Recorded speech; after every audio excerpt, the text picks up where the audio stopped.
बुद्धिमान व्यक्ति ये 7 बातें किसी को नहीं बताते। धीरे बोलो, कोई सुन ना ले।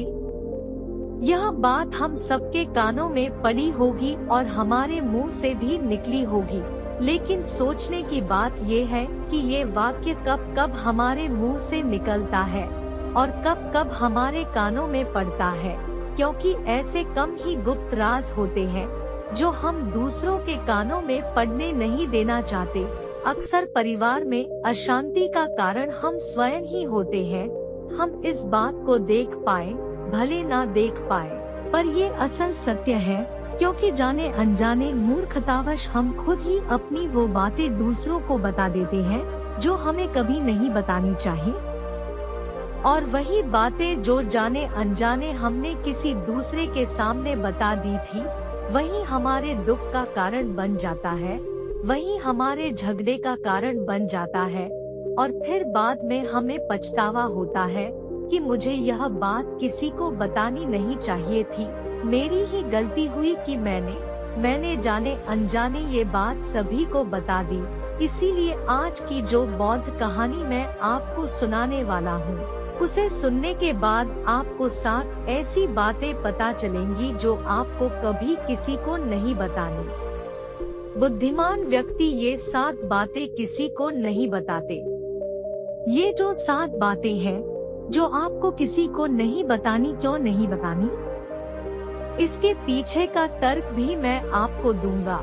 और इन 7 बातों के अलावा अगर आपको लगता है कि कोई बात ऐसी है जो मुझसे छूट गई या मैं नहीं बता पाया, तो कमेंट सेक्शन में जरूर बताना। इससे पहले कि आप इस बौद्ध कहानी में खो जाएं, इस चैनल को सब्सक्राइब जरूर कर लें।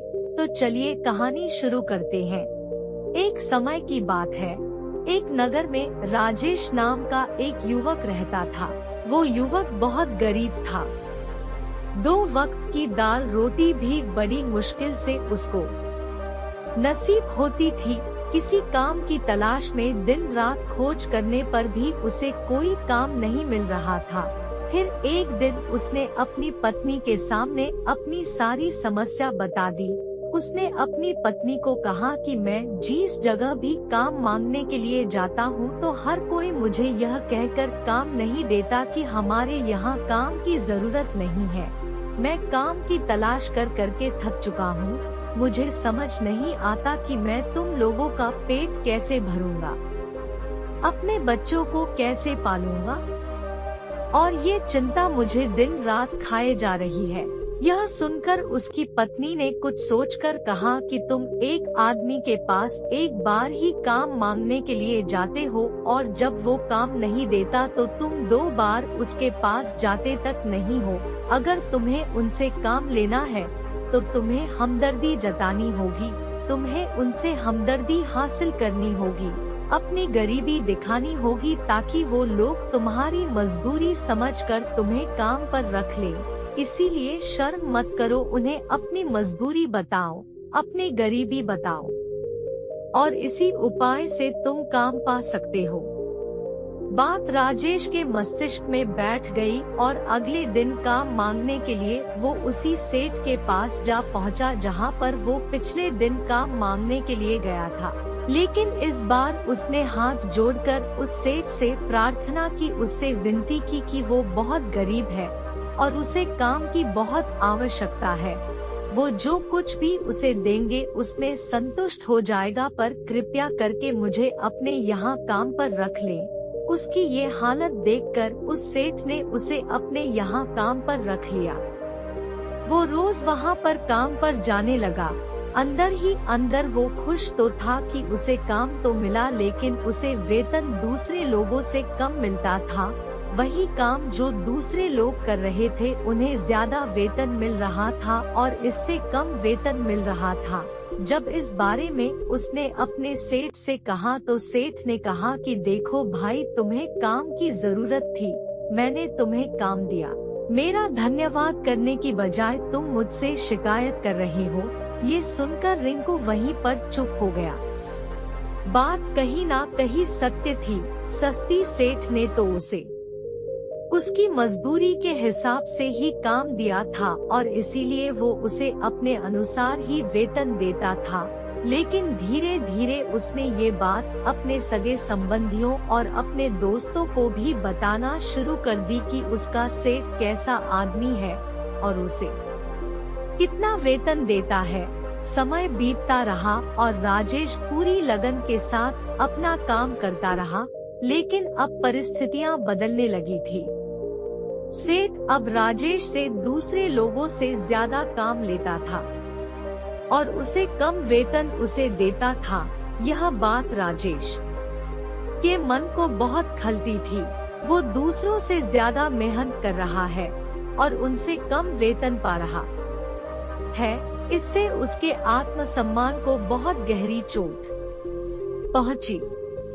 अब धीरे धीरे उसका मन अपने काम से हटने लगा। उसका मन काम में लगता ही नहीं था। जाहिर सी बात है कि ऐसी जगह किसका मन लगेगा जहां आदमी को अपने आत्मसम्मान के साथ समझौता करना पड़े। इसीलिए जल्द ही उसने अपना काम छोड़ दिया और वो घर पर आकर खाली बैठ गया। अब उसके पास घर का खर्चा चलाने के लिए भी पैसे नहीं बचे थे। इसीलिए उसने अपने सगे संबंधियों और अपने दोस्तों से सहायता मांगने शुरू की। लेकिन उसके दोस्त उसके सामने तो उसे दया का पात्र समझते थे, उसे दिलासा देते थे, लेकिन पीछे से उसका की उड़ाते थे। वो कहते हैं कि कितना बेवकूफ है, सेठ ने इतना काम लिया और बेचारे को पैसे भी नहीं दिए। अरे हम इसको पैसे दे दे तो ये कल हमारा भी पैसा वापस कर पाएगा। इसकी ऐसी हालत है, काम तो इसके पास कुछ है नहीं, पैसा कहाँ से लाके देगा। और इसी वजह से राजेश की हालत दिन ब दिन खराब होती जा रही थी। अब वो दिन रात तनाव में रहने लगा था। वही दोस्त, वही सगे संबंधी जो उसके अपने होने का दिखावा कर देते, वो उसे दया का पात्र समझ रहे थे। उन्हें उसके ऊपर तरस आ रहा था। सब लोग आकर उसे ज्ञान तो बहुत देते थे, लेकिन कोई सहायता नहीं करता था। और अक्सर ऐसा ही होता है, ज्ञान देने वाले तो बहुत मिल जाते हैं, लेकिन मदद करने वाले, उंगली पकड़कर, हाथ पकड़कर आगे चलाने वाले कितने लोग मिलते हैं। एक दिन उसे पता चला कि पड़ोस के गांव में एक बौद्ध भिक्षु आया हुआ है जो बहुत ही ज्ञानी है। राजेश इतना तनाव में था कि उसे कोई रास्ता नजर ही नहीं आ रहा था। इसीलिए जाने या अनजाने वो उस बौद्ध भिक्षु के पास पहुंच जाता है। वहां पहुंचकर वो सीधे उनके पैरों में गिरकर रोने लग जाता है। वो रोते रोते उन्हें अपनी सारी परिस्थिति बताता है। उसे बताता है कि किस तरह उसके सेठ ने उसका फायदा उठाया और उसके सगे संबंधी उसके साथ कैसा व्यवहार रखते हैं। सारी बातें सुनकर बौद्ध भिक्षु ने उसे चुप कराते हुए कहा कि बेटा, ये सारी समस्याएं तुम्हारी बुद्धिहीनता, तुम्हारी मूर्खता के कारण उत्पन्न हुई है। अगर तुम्हारे अंदर विवेक होता तो इनमें से एक भी समस्या तुम्हारे मन को दुखी नहीं कर सकती थी। लेकिन तुमने अपने अविवेक के कारण, अपनी मूर्खता के कारण खुद ही अपने रास्ते में कांटे बिछा दिए। आज मैं तुम्हें 7 बातें बता रहा हूँ जो भूलकर भी किसी को मत बताना, और इन बातों का अनुसरण करते हुए तुम बाहर से मिलने वाले दुखों को दूर कर ही सकते हो, जो बेवजह दुनिया की वजह से तुम्हारे अंदर पनपते हैं। पहली बात जो किसी को नहीं बतानी चाहिए वो है अपनी मजबूरी का दिखावा करके दूसरों का दया पात्र बन के उनकी सहायता लेने की गलती कभी मत करना। हो सकता है कि आज वो तुम्हारी मजबूरी देखकर तुम्हारी सहायता कर दे, लेकिन कल वो तुम्हारा फायदा उठाने से भी नहीं चुकेगा, और अगर फायदा भी नहीं उठाया तो दूसरों के सामने तुम्हारा मजाक बनाने में वो आदमी कभी नहीं चुकेगा। इसीलिए कभी भी अपनी मजबूरी का दिखावा मत करो। अगर घर में 2 रोटी है, सूखी रोटी है, तो वही खा कर सो जाओ, लेकिन दूसरों को इसके बारे में भनक तक नहीं लगनी चाहिए। जरा आप खुद सोचो, मजबूरी बताने का क्या मतलब होता है। एक इंसान का या तो वह दूसरों से सहानुभूति हासिल करना चाहता है या उनसे कोई आर्थिक मदद चाहता है। लेकिन अगर दोनों ही परिस्थितियां आप देखें तो दूसरा आदमी आपका फायदा उठाने से नहीं चुकेगा, और अगर वो फायदा नहीं भी उठाएगा तो अपनी नजर में तो वो आपको मूर्ख ही समझेगा, बेवकूफ समझेगा, और दूसरों के सामने आपका मजाक तो जरूर बनाएगा। इसीलिए अपनी मजबूरी के बारे में कभी किसी को मत बताना। दूसरी बात जो किसी को भी नहीं बतानी चाहिए वो है अपनी अतीत की गलतियाँ और भविष्य की रणनीतियाँ। जरा सोचो कि अगर हम अपने अतीत की गलतियाँ किसी दूसरे को बताते हैं तो उसका क्या प्रभाव होगा। वो गलतियाँ ठीक तो नहीं की जा सकती, जाहिर है, तो उन्हें बताने का क्या मतलब रह जाता है। आप अपने अंधेरे पक्ष को खुद दुनिया के सामने बता रहे हो, खुद अपनी गलतियां दूसरों के सामने बता रहे हो।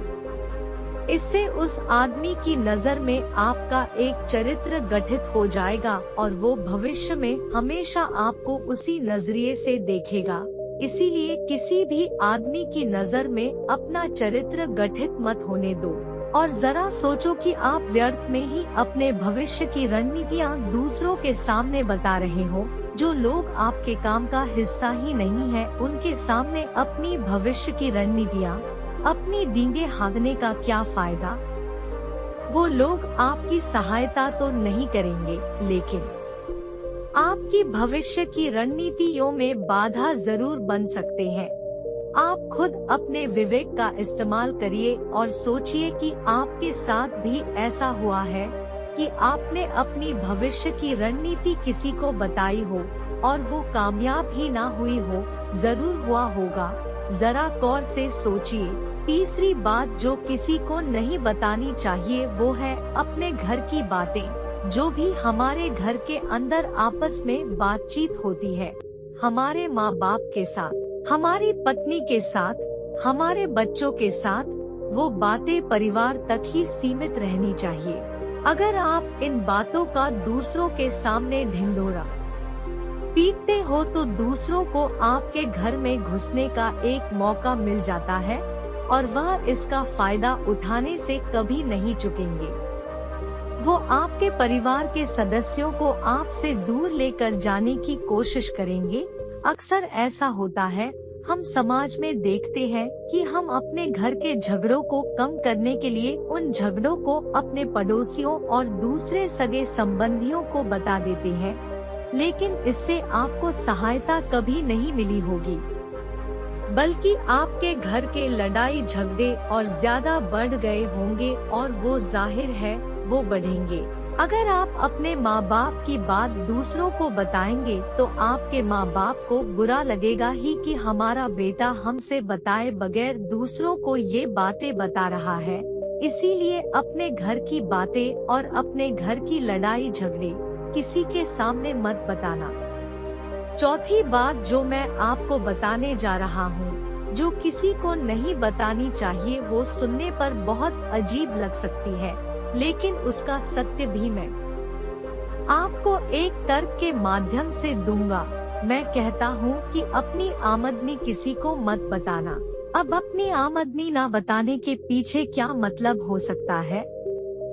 जरा सोचिए कि आप अपनी आमदनी अपने दोस्तों को बता देते हैं, तो जब आपके दोस्तों को जरूरत पड़ेगी तो वो सिर्फ आपको ही याद करेंगे, क्योंकि उनको पता है कि अगर आपकी आमदनी ज्यादा अच्छी है तो आप भी उनकी मदद कर सकते हैं, और इसीलिए ज्यादा लोग आपसे सहायता मांगेंगे, और जब आप उनकी सहायता नहीं करेंगे तो वो सोचेंगे कि इस आदमी के पास पैसे हैं, मेरी आप सहायता कर सकता है, लेकिन यह सहायता कर नहीं रहा है, और इसीलिए आपकी आमदनी दोनों दोस्तों के बीच एक झगड़े का कारण हो सकती है। कम आमदनी होगी तो लोग मजाक उड़ाएंगे और ज्यादा होगी तो सहायता मांगेंगे, तो अपनी आमदनी बताने का कोई मतलब नहीं है। पांचवी बात जो मैं आपको बताने वाला हूँ उसे आप गांठ बांध लेना और किसी को ये बात मत बताना अपनी कमजोरियां और अपनी ताकत। अक्सर इंसान को पता नहीं होता है कि उसकी कमजोरी या उसकी ताकत क्या है, लेकिन अगर आपको अपनी कमजोरी और अपनी ताकत पता है तो पहली बात तो आप बहुत ही बुद्धिमान आदमी हैं, और दूसरी बात कि आपको ये बातें किसी से साझा नहीं करनी है, क्योंकि अगर आपकी कमजोरी या दूसरों को पता चल गई तो वो आपकी कमजोरियों का फायदा उठाएंगे, और अगर आपकी ताकत पता चल गई तो वही ताकत आपकी कमजोरी बन जाएगी, क्योंकि वो ताकत दूसरे आदमी को पता है और वो ताकत की कार्ड भी ढूंढ ही लेगा। अपनी कमजोरी और अपनी ताकत अपनी पत्नी या अपने पति को भी नहीं बतानी चाहिए, क्योंकि इसके बाद आपको घर में उनसे हमेशा दबके रहना पड़ेगा। अगली बात जो किसी को नहीं बतानी चाहिए वो है अपने मित्र और अपने शत्रु। आप अपने मित्रों के बारे में अगर दूसरे लोगों को बताएंगे तो वह आपके मित्रों के साथ अपनी घनिष्ठता बनाकर आपको धोखा दिलवा सकते हैं। आपके गहरे मित्रों को आपसे दूर करने का प्रयास कर सकते हैं। अक्सर आम आदमी ऐसा नहीं करता, लेकिन आपके दुश्मन ऐसा करने की कोशिश कर सकते हैं, और दूसरी तरफ आपके शत्रु का भी किसी को नहीं पता लगना चाहिए, क्योंकि आज जो आपका मित्र है अगर कल वो आपका दुश्मन हो गया तो वो आपके दुश्मन के साथ ही मिलकर आपको परास्त कर सकता है, आपको धोखा दे सकता है। इसीलिए अपने सबसे अच्छे दोस्तों को भी अपने दुश्मन के बारे में कभी मत बताना। अगली और आखिरी बात कहना चाहता हूँ कि जब तुम दान करते हो तो दान के बारे में भी किसी को मत बताना, नहीं तो दान करना व्यर्थ हो जाता है, बेकार हो जाता है। जब आप अपने दान का ढिंढोरा पीटते हो तो आप ये बता रहे हो कि मैं कितना बड़ा दानी पुरुष हूँ, और ये आपके अंदर एक अहंकार निर्मित करेगा। इसीलिए दान गुप्त रूप से किया जाए उतना ही अच्छा होता है, उतना ही फलदायी होता है। जब आपका बायां हाथ दान कर रहा हो तो दाएं हाथ को बिना पता चले कि बायां हाथ दान कर रहा है। ये 7 बातें बौद्ध भिक्षु ने राजेश को बताई। इनमें संसार के सभी सिद्धांत छिपे हुए हैं। इन बातों का अनुसरण करते हुए आप अपने घर में सुख शांति बना सकते हैं और घर के झगड़े हमेशा के लिए दूर कर सकते हैं। आप इन बातों के बारे में अपने विवेक से भी सोचेंगे तो आपको यह बातें सच मालूम पड़ेगी। हमारा कहानी सुनाने का मकसद यही है कि आप का विवेक जागृत हो। आप खुद उन बातों के बारे में सोचे जो हम आपको बता रहे हैं, और अगर हम गलत हैं तो आप कमेंट सेक्शन में वो बात जरूर बताएं जिस पर हम गलत हैं। और इनके अलावा भी अगर आप कुछ जानते हैं तो उन बातों को भी कमेंट सेक्शन में जरूर डालें। तो दोस्तों, कैसी लगी आपको ये कहानी? कमेंट सेक्शन में जरूर बताना। तो मिलते हैं अगली कहानी में, तब तक के लिए अपना ख्याल रखें। वीडियो अच्छी लगी हो तो हमारे चैनल को लाइक, शेयर एंड सब्सक्राइब करें। धन्यवाद।